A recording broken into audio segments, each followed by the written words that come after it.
Now you may know her better as What About Bunny on TikTok and Instagram. She has set up about 100 buttons on the floor to let her dog Bunny speak by pressing them. And here's what that sounds like. Oh, you just sat on the piggy. We're all done walk. We'll walk tomorrow.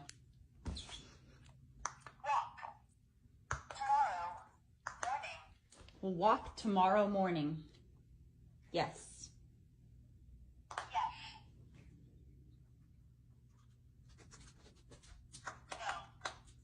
No.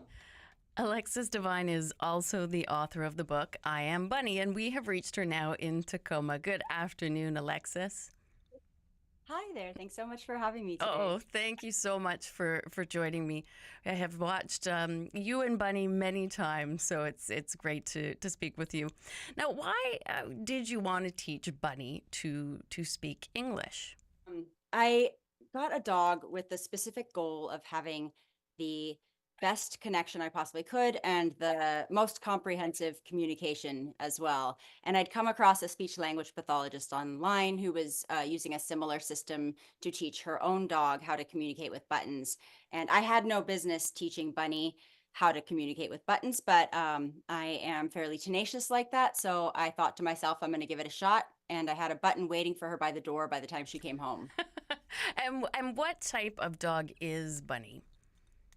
She's a sheepadoodle. She is 3/4 poodle, 1/4 Old English sheepdog. Okay, and then those are both known to be, you know, very intelligent animals from all accounts, correct?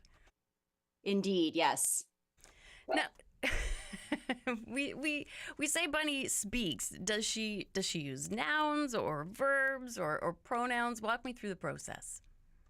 Yeah, she can say all sorts of things. We have all of those on her board at the moment. I started with objects and ideas that were really, really easy to model. Like outside was my first button, and that's very easy to model. Similarly to how one can use a bell at the door for a dog to ring to let you know when they want to go out. I Sure. had a button by the door, and I would press it. She would hear the word outside. I would say the word outside, and then we would go outside. And then we'd have a little outside party. And I did that every single time we went outside for a couple of weeks. And one evening, she was standing by the door by her button, and my partner and I were watching Netflix. And she was sort of looking down at the button and back up at me and down at the button. And then she lifted her paw and smashed the outside button for the first time herself. And her head flew up and her ears went out akimbo. And she looked so proud of herself. And I screamed. And we went outside and we had a huge outside party. So we started with the outside and then we worked our way up to play and to ball and then to some emotions like concerned and happy.